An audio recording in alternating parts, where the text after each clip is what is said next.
야고보서 강의 7번째 시간으로 성숙한 성도의 모습이라는 제목으로 말씀을 보겠습니다. 야고보서의 전체 주제는 성도의 성숙입니다. 예수를 믿지만 미성숙함으로 옛사람의 모습대로 살아가는 사람들이 많았기 때문에 야고보는 바로 이 책을 통해 너희가 어떠한 모습이 너희 가운데 나타나야 되는지를 계속해서 가르치고 있는 것입니다. 특별히 이런 야고보서가 이야기하는 이 성숙은 어떠한 종교적인 행위를 하는 것이 아니라 내면에서 어떤 변화를 경험했기 때문에 그 변화된 결과가 그 사람의 삶과 관계 가운데 나타나게 되는 모습인 것이죠. 그러면 성숙한 성도의 모습은 무엇인가요? 첫 번째로 하나님의 의를 깨트리는 분노를 제어합니다. 19절 상반절 말씀입니다. 내 사랑하는 형제들아 너희가 알지니 사람마다 듣기는 속히 하고 말하기는 더디하며 성내기도 더디하라. 사실 여기에 나와 있는 듣기는 속히 하고 말하기는 더디하며, 쉽게 말하면 함부로 듣기도 전에 네가 하고 싶은 말만 하지 말라라고 하는 이야기죠. 그리고 나서 성내지 말라라고 또 이야기를 합니다. 그런데 이 말하는 것과 또한 화내는 이 두 가지 영역은 인간이 통제하기에 가장 어려운 것입니다. 사실 말이라고 하는 것은 우리가 다 계획한 대로 어떤 말을 하는 것이 아니라 결국 어떤 상황에 대한 우리 느낌과 또 내 내면에서 그것에 대한 반응을 말로 쏟아내는 경우가 아주 많이 있죠. 또 분노도 그렇습니다. 우리가 정말 난 이때는 분노를 내야지, 이때는 내가 화를 참아야지, 이렇게 계획대로만 화를 낼 수 있다면 얼마나 좋을까요? 그런데 사실 이 말하는 것이나 화를 내는 이 두 가지 영역은 인간이 내면 안에서부터 자기도 알지 못하는 사이에 어떤 힘이 울컥 튀어나와서 이 두 가지 때문에 문제가 생기는 경우가 아주 많이 있죠. 그래서 야고보는 이 야고보서 3장 2절에서 특별히 이 말에 대해서 이렇게 이야기합니다. 우리가 다 실수가 많으니 만일 말에 실수가 없는 자라면 곧 온전한 사람이라 능히 온 몸도 굴레에 씌우리라. 이 말을 정말로 해야 될 말만 하고 하지 말아야 될 말을 억제할 수 있는 그런 능력을 가지고 있다면 이 사람은 온전함에 이르렀다라고 이야기를 하는 것입니다. 결국 인생 가운데 우리가 이렇게 말로 실수하고 말로 상처 주고 하지 말아야 될 말을 하고 이런 모든 우리의 모습은 우리가 아직 온전이라는 그 자리에 이르지 못한 내 내면 안에서 온전한 통치를 그리스도로 말미암아 경험하고 있지 못한 상태라는 것들을 증거하는 것이죠. 그러면 이렇게 말을 통제하기 위해 무슨 훈련을 하면 될까요? 제가 고등학교 때 함부로 이렇게 말을 많이 하는 친구가 있었습니다. 근데 이제 친구들 사이에서만 이렇게 말을 한 게 아니라 수업 시간에 선생님한테도 이렇게 가끔씩 하지 말아야 될 말을 막 이렇게 던지는 거예요. 그러다가 이제 자주 야단을 맞고 심지어는 이제 제가 고등학교 다닐 때는 이렇게 막 함부로 때리는 분들이 많았으니까 심하게 이렇게 매를 맞는 경우도 있었습니다. 근데 어느 날 아침에 왔는데 이만한 빨래집게를 입에다 이렇게 자기가 스스로 집에서 갖고 와서 이불 빨래를 하는 빨래집게를 입에다 물고 있는 거예요. 그래서 이제 친구들은 담임 선생님이 너 그렇게 하라고 시켰나 보다 그렇게 생각을 할 정도였어요. 말을 안 해요. 그래서 왜 그러냐 그랬더니 나중에 이제 밥 먹을 때는 풀러야 되니까 풀렀는데 보니까 자기가 하도 말에 실수해서 선생님한테도 혼나고 친구들한테도 자꾸 욕먹고 그러니까 스스로 결단을 했다는 거예요. 이걸 이렇게 빨래집게를 여기다 붙여갖고 자기가 정말 꼭 필요한 말만 하겠다고. 근데 그게 빨래집게를 여기다 붙여놓는다고 될까요? 선생님한테 자주 야단 맞은 게 넌 입에다가 미싱으로 다 박아버리고 싶다 이런 얘기를 들었는데 결국에는 그 하루 이틀 이렇게 하더니 또 다시 또 쓸데없는 말을 짓거리고 그냥 순간적으로 튀어나오는 말을 하고 그러다가 이제 또 문제가 생겼죠. 지금 보니까 물론 이렇게 말이 많았기도 하지만 약간 틱 증세의 일종이었던 것 같아요. 그러니까 자기가 말을 통제하지 못하고 확 욕설이나 어떤 것으로 확 튀어나와서 정말 남의 마음을 너무 상하게 하고 하지 말라고 하는데도 계속해서 튀어나오는. 근데 사실 이 말이라는 게 그렇게 어려운 거죠. 여러분, 이 부부관계 가운데도 하지 말아야 될 말을 한 경우, 그래서 상대방의 마음을 상하게 하는 경우, 자녀에게도 또 하지 말아야 될 말을 하는 경우 얼마나 많이 있나요? 여러분, 저는 말은 통제가 불가능합니다. 근데 말만이 아니라 이 분노 또한 아주 강력한 힘을 가지고 우리 안에서 튀어나오죠. 여러분, 분노를 정말 완벽하게 통제할 수 있다면 삶이 굉장히 좋을 것 같아요. 여러분, 성경에도 이 분노 때문에 정말 아주 심각한 문제가 벌어진 경우들이 자주자주 있습니다. 대표적인 경우가 바로 시므온과 레위가 집단 살육을 했던 장면입니다. 자기 여동생이 강간을 당하고 왔더니 거짓말을 해서 바로 히위 족속 사람들이 이렇게 다 할례를 받도록 한 뒤에 그들이 가장 고통할 때 찾아가 집단으로 거기 있는 모든 남자를 다 죽여버려요. 그런데 그것에 대해 성경이 뭐라고 얘기하나요? 창세기 49장 5절과 6절입니다. 시므온과 레위는 형제요, 그들의 칼은 폭력의 도구로다. 그들이 그들의 분노대로 사람을 죽이고 그들의 혈기대로 소위 발목 힘줄을 끊었음이로다. 여러분, 이것은 야곱의 예언입니다.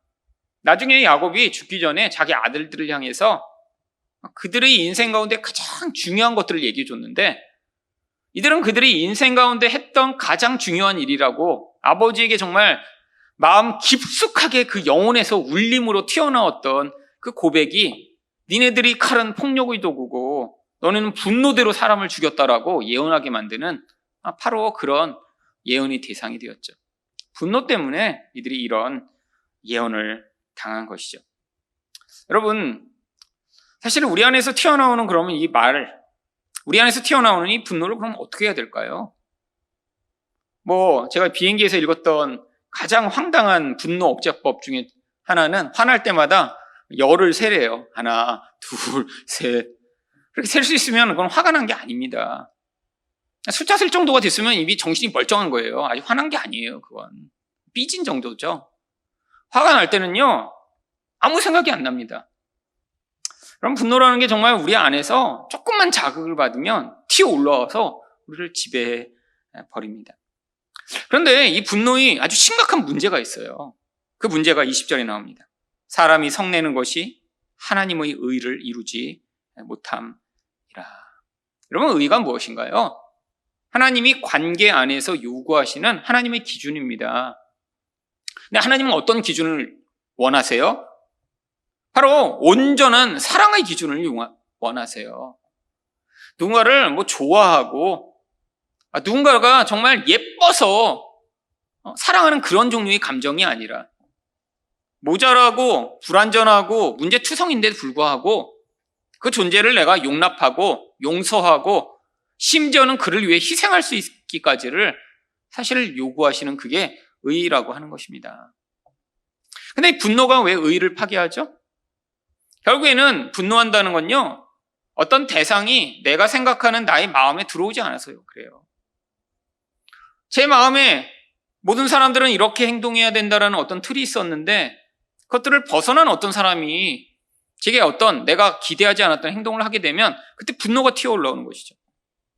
근데 하나님은 어떠신가요? 인간이 어떤 행동, 하나님이 기대하시는 행동을 하지 않으면 하나님이 분노하셔서 그 대상들을 다 죽여버리시고 자기 마음대로 하시나요?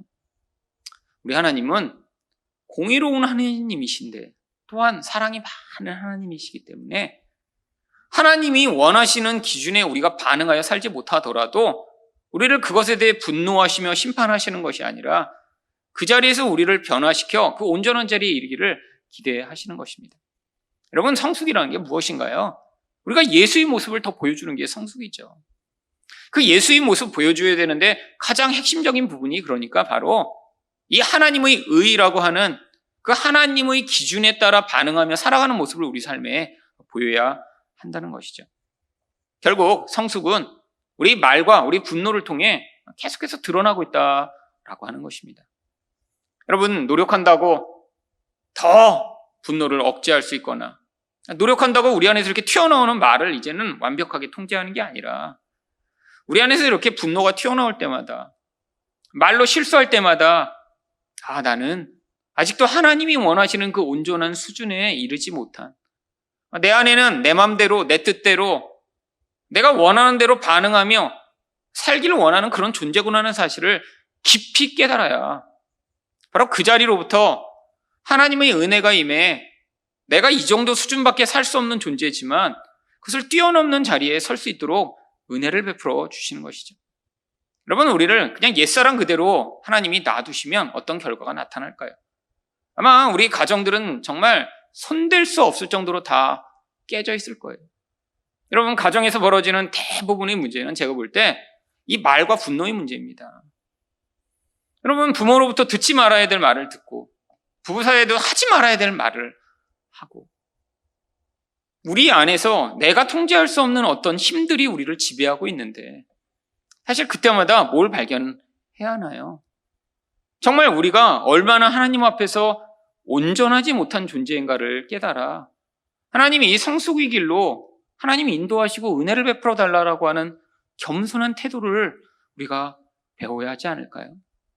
가끔씩 어떤 사람들을 만나면 자신이 굉장히 영적으로 성숙한 것처럼 생각하는 사람들을 많이 봅니다. 자기는 굉장히 영적으로 성숙했어요. 스스로 생각하기에.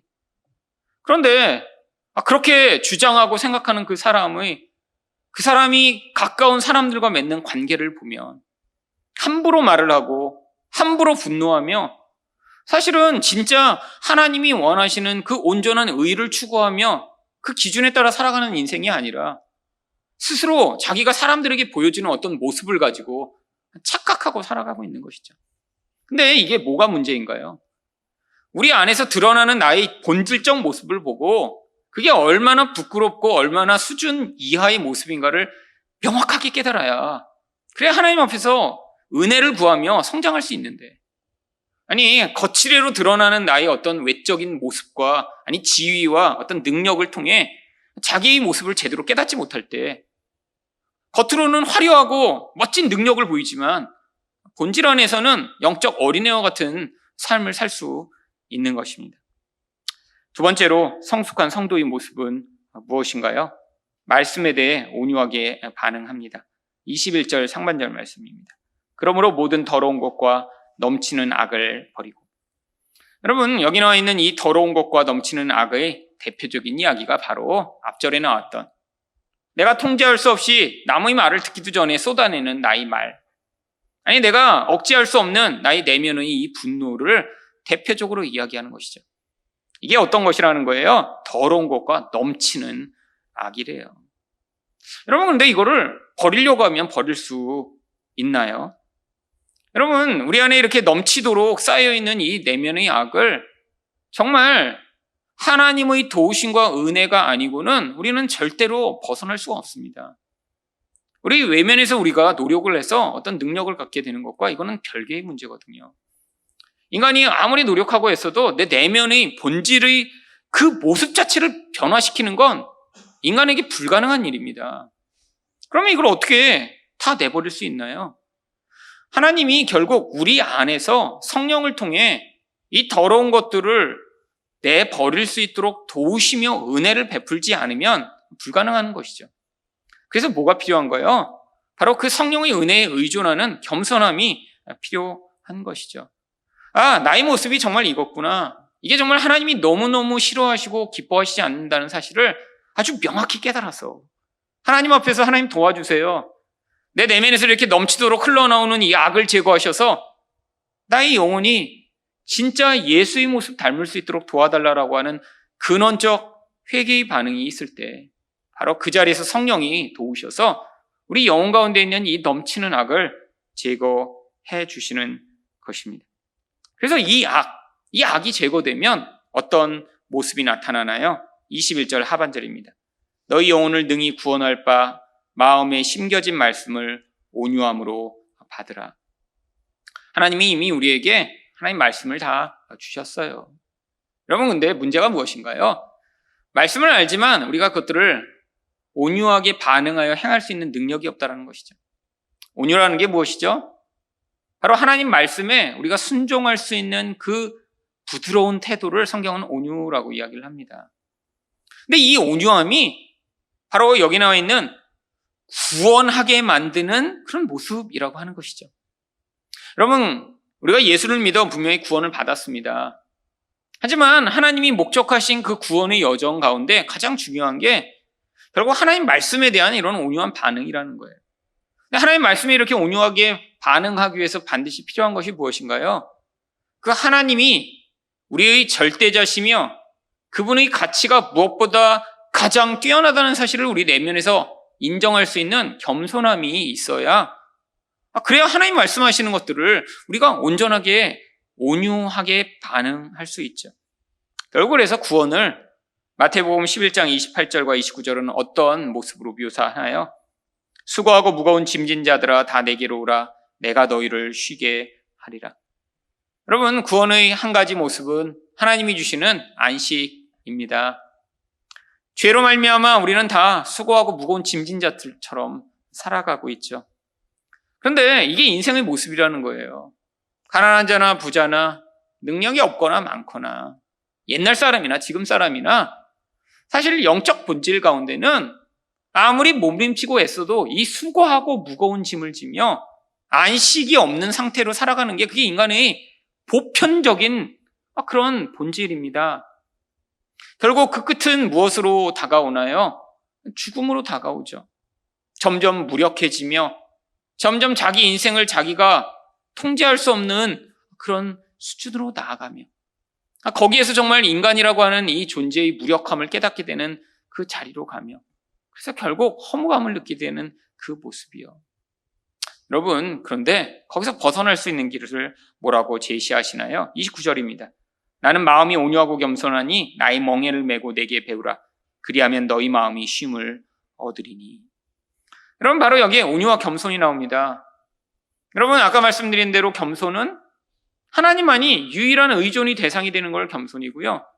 하나님이 우리의 유일한 의존이 대상이 되시니까, 그래서 그분만을 믿고 그분만을 의존하고 그분만을 따르니까 그분이 말씀하시는 대로 우리 내면에서부터 반응하여 바로 내가 결정하고 내가 원하는 대로가 아니라 하나님이 결정하시고 인도하시는 대로 내가 순적하게 따라갈 수 있는 그 온유함을 갖게 되는 것. 그런데 이거를 내가 혼자서 공부해서 배우는 게 아니라 어떤 방식으로 가르쳐 주신대요? 우리와 멍에를 메고 가르쳐 주신대요. 멍에는 소 2마리를 같이 묶는 그런 밭을 가는 기구입니다. 근데 왜 소 2마리를 묶나요? 물론 힘이 많이 필요해서 그렇죠. 하지만 또 다른 이유가 있습니다. 소 1마리는 보다 2마리를 묶는 것은 이 밭을 갈기에 익숙하지 않고 배우지 못한 소를 익숙한 소와 같이 묶어서 잘 알지 못하는 소가 이 익숙한 소를 따라가며 진짜 똑바로 밭을 가는 것이 무엇인가를 배워 그런 능숙한 소처럼 되도록 만들기 위해 멍에를 메는 것이죠. 근데 예수님이 우리가 멍에를 메고 뭘 가르쳐 주시겠대요? 이렇게 하나님만 의존하는 법, 하나님의 뜻대로만 반응하는 법 가르쳐 주시겠대요. 여러분, 이게 바로 예수님이 우리에게 말씀하신 십자가를 지고 자기를 부인하고 예수를 따르는 삶입니다. 여러분, 예수님이 하나님의 뜻에 복종하신 그 마지막 복종의 모습이 무엇으로 나타났나요? 본인 안에서도 그 십자가의 길이 하나님과의 그 단절이 너무나 고통스러워 땀이 피가 되듯이 하나님께 할 수만 있거든 이 잔을 치워달라고 기도하셨던 그러한 예수님이 본질적으로 받아들일 수 없는 것이었지만 아버지의 뜻이거든 내가 그걸 받아들이겠노라고 하나님 앞에서 순종하며 그 십자가의 잔을 마시신 모습이요. 여러분, 근데 바로 그 자리에서 어떤 일이 벌어졌나요? 바로 예수가 그 하나님의 뜻대로 온전하게 순종하심으로 말미암아 인류 내내 아담서부터 내 뜻이 좋아 보여서 내 뜻대로 살아가며 결국 내가 하나님처럼 되고자 하는 그 모든 반역의 그 죄악이 거기서 끊어져 버린 것이죠. 여러분, 이제 그래서 하나님이 우리에게 새 세대를 주신 것입니다. 어떤 새 세대요? 우리 안에서 이렇게 예수의 영으로 살아가 내 눈에 볼 때는 절대 좋아 보이지 않아요. 여러분, 우리 다 자기가 원하고 자기가 꿈꾸는 무엇인가가 다 있죠. 나도 이랬으면 좋겠다.